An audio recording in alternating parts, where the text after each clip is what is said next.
Bonjour à tous. Mon nom est Pascal Borel et je te parle de la Riviera lémanique. Aujourd'hui, j'ai la chance d'être accompagné de Olivier Pahu, candidat au Grand Conseil d'État Genevois, au Conseil d'État Genevois. Et on va faire un petit débriefing de notre week-end parce qu'il a été animé en particulier samedi après-midi par une assemblée citoyenne que nous avons tenue à l'hôtel Calvi de 14 à 18 heures avec une pause. Et on a rencontré des gens merveilleux. On a rencontré des gens qui, je vais laisser la parole à Olivier dans un instant, sont véritablement des personnes bonnes, mais des personnes qui sont dans la souffrance d'un système, enfin dû à un système qui leur vole leur liberté, leur pouvoir d'achat quelque part, leur vole la valeur de leur travail. Et ils sont là pour exprimer ces souffrances et chercher des solutions. On a une session qui était magnifique et enfin hier, après un interview auquel Olivier a répondu, on s'est retrouvé en début d'après-midi, place Plein Palais, où des dizaines de personnes sont venues nous voir, ont acheté le livre 2024, sont à la recherche de solutions. Je les en remercie. Les interactions qu'on a avec ces gens sont tout simplement merveilleuses. Et je pense que notre volonté est de recréer la fondation même des systèmes de gouvernance pour permettre à tout un chacun non seulement de disposer de la valeur de son travail, mais de remettre enfin les politiques au service du seul souverain, le peuple. Et c'est ce que fait Olivier. C'est un homme politique, certes, mais il est entre guillemets hors de la zone politicienne habituelle. Et c'est ce que j'aime chez cet homme. C'est qu'il se met à disposition du peuple. Il est un modérateur fantastique, il est un excellent orateur. Et il te parle de ce qui compte aujourd'hui. Et les 2 premières heures de l'Assemblée citoyenne ont été consacrées aux enfants volés à leurs parents dans le cadre d'un business model obscène que tu peux observer en Suisse comme en France. J'ai déjà fait une vidéo le 1er août passé, tu peux aller la voir. Et je reviendrai avec Olivier dans nos prochaines sessions sur ce business model que l'État a mis en route pour non seulement déposséder les parents du droit d'éduquer leurs enfants, mais pour faire de l'argent. Et j'ai calculé les marges qu'ils font, c'est entre 60 et 80 %. Donc, Olivier, j'aimerais que tu nous parles un petit peu de ton ressenti sur cette assemblée citoyenne. Et enfin, s'il te plaît aussi, parle-nous un peu de ta journée d'hier. Volontiers, bonjour Pascal, merci Bonjour à toi. d'avoir l'occasion de se retrouver aujourd'hui. Ça a été un week-end intense, Ouais. effectivement, où il y a eu beaucoup de rencontres très riches, très variées, et comme tu dis, des personnes excellentes, des personnes vraiment bonnes, avec un beau cœur, avec un bon cœur. Et c'était la 19e Assemblée citoyenne qu'on a fait samedi. Impressionnant. Ça, c'est la première fois que tu découvrais ça, hein. C'est un modèle de gouvernance qui, je n'ai pas inventé, qui est mature maintenant, Oui. qui a déjà fait ses preuves. On a déjà du recul, il y a des études universitaires là-dessus, il y a de l'intérêt universitaire. Là, l'idée, c'était de faire quelque chose de spontané, de citoyen, qui vienne du citoyen. L'objectif de ces assemblées, c'est de se rencontrer, c'est d'écouter l'autre, c'est de comprendre l'autre, et ensuite, c'est de se mettre ensemble pour produire des documents. Parce que c'est quand même le but d'une assemblée citoyenne, à la fin, c'est de pouvoir produire des documents qui puissent être consultables par tout le monde. Mhm. Et là, on a vraiment écouté dans les premières assemblées tout le malheur qui se passe à Genève même. C'est ça en plus, hein, c'est que ça se passe pas à l'autre bout du monde, ça se passe dans le canton de Genève. Dans le canton de Vaud aussi, on a beaucoup d'histoires. Là, on s'est concentré sur Genève avec cette assemblée, mais on entend énormément d'horreurs. Ensuite, c'est de pouvoir les transcrire en documents qui listent un petit peu toutes les problématiques qu'on a pu constater. Et il y en a beaucoup, ce document fait, je crois, 5 pages. Il y a plus de 30 points qui sont subdivisés encore. Donc ça déjà, c'est un premier travail. Et maintenant, depuis samedi, mais déjà depuis quelques assemblées, on se tourne aussi vraiment vers des solutions. Apporter des solutions citoyennes aux problèmes qu'on a constatés et pouvoir les insuffler dans un système politique qui, ma foi, vit un petit peu en microcosme, dans l'entre-soi. Et ça, c'est une problématique qui est à nous de changer. Parce que tant que tout le monde dit oui, tant que tout le monde se donne juste la peine d'aller voter, eh bien, il ne se passera rien. Parce qu'on sait, les promesses creuses des politiciens, on les connaît, malheureusement. Ils parlent beaucoup pendant les campagnes, et puis ensuite, une fois en place, eh bien, malheureusement, il ne se passe pas grand-chose.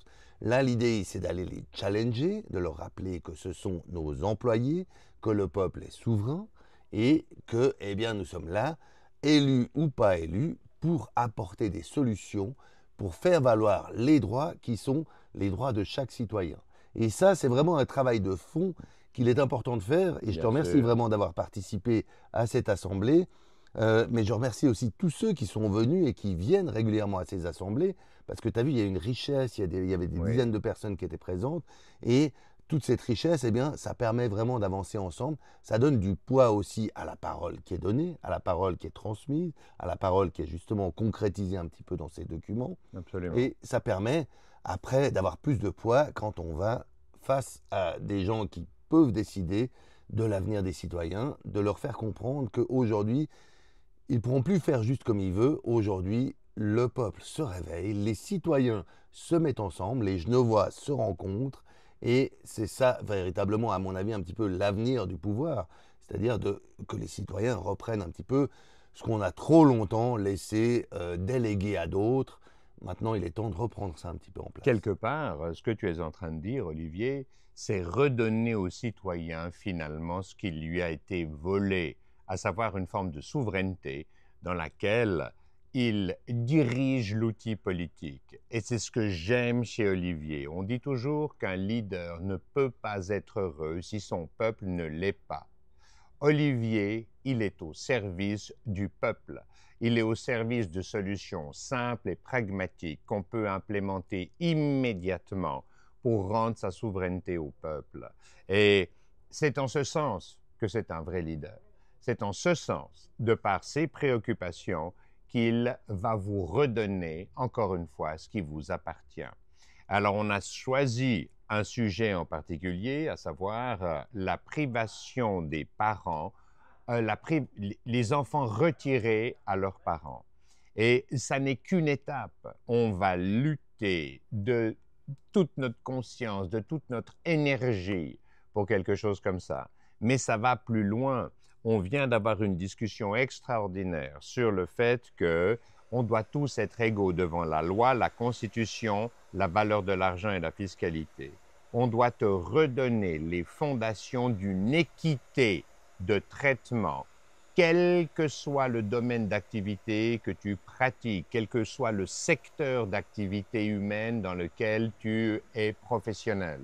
Et on doit te redonner ça. Et ça va être un objectif très fort, mais ça va passer par des étapes successives qui sont toutes humainement atteignables. Parce qu'il faut viser haut, mais ensuite il faut subdiviser cette intention en étapes humainement réalisables. Et c'est ce que fait Olivier, c'est ce que nous entendons faire ensemble, toi et moi, avec Olivier. Donc, voilà. Je ne sais pas si tu veux encore rajouter quelque chose, peut-être sur la journée qu'on a eue hier, le type de personnes qui viennent te voir. On a les deux participé à des émissions radio, toi hier matin, moi vendredi soir sur Radio Électron Libre.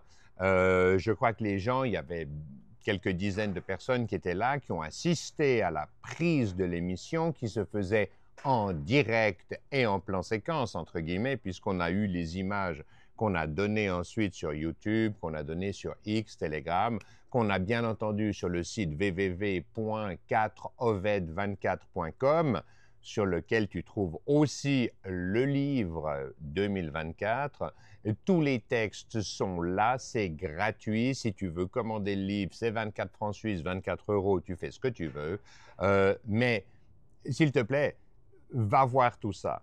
Écoute Radio Électron Libre et s'il te plaît, Olivier, est-ce que tu peux nous rappeler sur quelle chaîne est-ce que tu as été interviewé? Comment ça s'est passé? Alors, c'est Essentiel News qui m'a interviewé. Essentiel News. Voilà. J'ai fait un interview pour eux.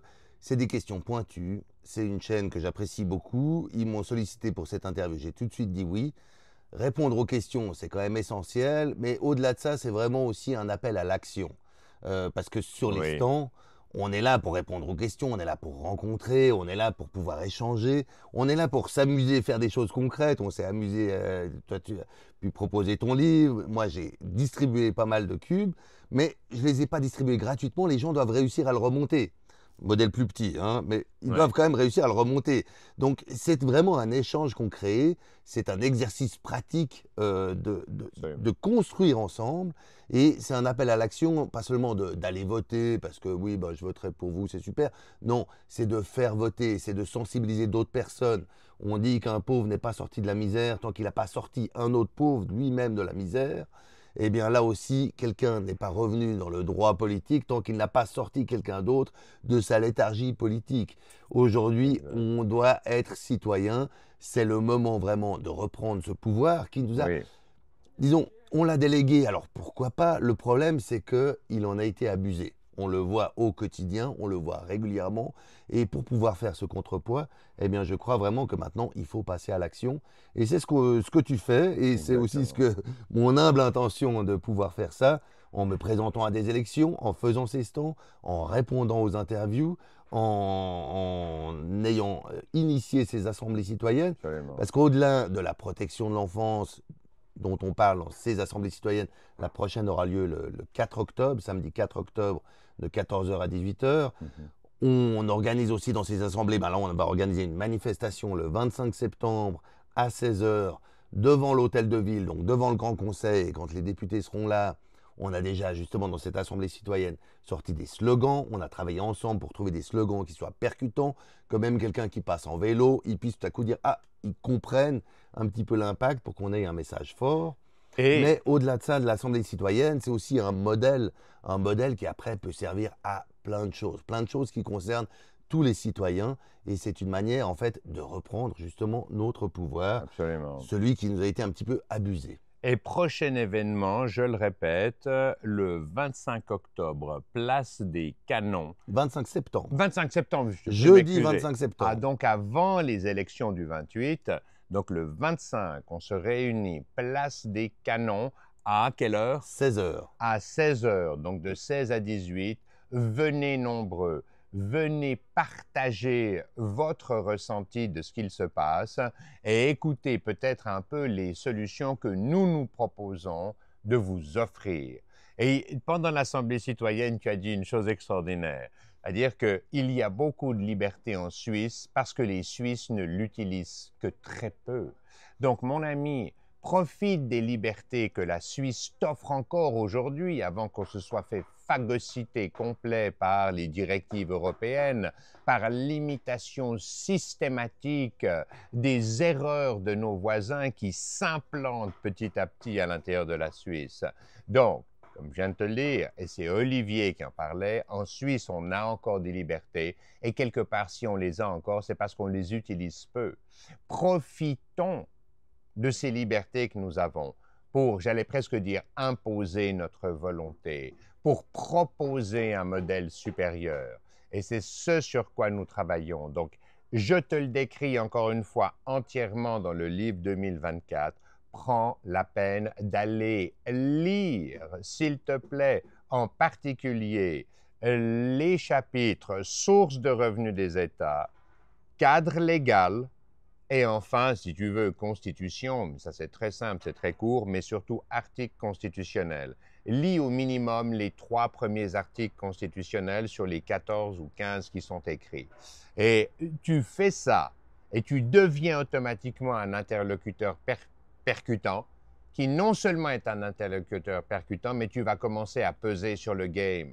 Et l'idée, c'est de te donner une géométrie non seulement de l'esprit, mais du vocabulaire à utiliser pour devenir invincible, inattaquable, tant ce que tu proposes est bienveillant. Et c'est un modèle supérieur et c'est ce que nous proposons de mettre en place aujourd'hui. Donc moi, je sais qu'Olivier Pahu est l'homme qui aujourd'hui, dans l'espace politique genevois, est le plus proche du citoyen. Et l'homme qui va te rendre cette liberté.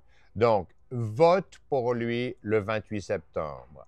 Vote pour lui donner accès au second tour, pour commencer à son tour à pouvoir peser sur le game. Pour moi, c'est essentiel. Et ce sera ma conclusion. Olivier, je te laisse la parole pour dire encore un mot. Oui, tu parlais de l'Europe. J'ai aussi pu ce week-end rencontrer un député bulgare qui est président de son parti en Bulgarie, la Bulgarie qui a intégré l'Europe. Et voilà, on a pu faire un interview qui est en bulgare, traduit en anglais, donc je dois encore le traduire en français, donc un peu de patience pour le voir. Oui. Mais une des questions, c'est est-ce que la Suisse doit rejoindre l'Europe ou est-ce que la Bulgarie doit rejoindre la Suisse? Voilà. J'adore. Donc, je vous laisserai la réponse dans cette interview. Mais il y a beaucoup de choses qui se passent. Je crois que l'engagement citoyen, aujourd'hui, il est nécessaire, comme tu le fais. Merci vraiment, Pascal, de ce que tu fais. Parce que c'est vraiment un engagement de prendre le temps, de faire ces vidéos, d'être avec les gens, de faire les marches que tu fais. C'est un engagement aussi que je fais, moi, à mon humble mesure, de faire des vidéos, de faire des interviews. J'ai rencontré ce député. On a dit, ah mais est-ce qu'on peut faire un interview? Est-ce qu'on peut parler un petit peu concrètement? Tout ça, c'est un engagement. L'interview, c'est toujours facile. Le montage derrière, c'est toujours beaucoup plus long parce qu'il faut des fois traduire, il faut des fois sûr, couper, il bien faut des sûr. fois faire des choses. Mais tout ça, c'est nécessaire et c'est ensemble qu'on peut vraiment réussir à construire quelque chose. On va Et le vraiment, je pense que Pascal, tu es un modèle pour ça. Je te remercie vraiment du fond du cœur de tout ce que tu fais. J'ai vu les gens qui sont venus te voir comme ils t'apprécient, ils ont voulu te rencontrer, ils ont vraiment voulu parler avec toi, discuter avec toi. Et je les en remercie, c'est merveilleux. Et Oui. je crois que vraiment, Ouais. des penseurs comme toi qui apportent des solutions concrètes, eh bien, il faut les écouter. Et Merci. tout ça, après, moi, c'est la phase plus concrète de alors, qu'est-ce qu'on fait concrètement aujourd'hui pour y mettre en place? Exactement. Et je me réjouis vraiment de notre collaboration. C'est Merci magnifique. encore. Merci à toi, Olivier. Ce sera le mot de la fin. Et je te remercie pour ton aimable et bienveillante attention. Paix à toi. Paix à tous les citoyens de la planète. Peace out.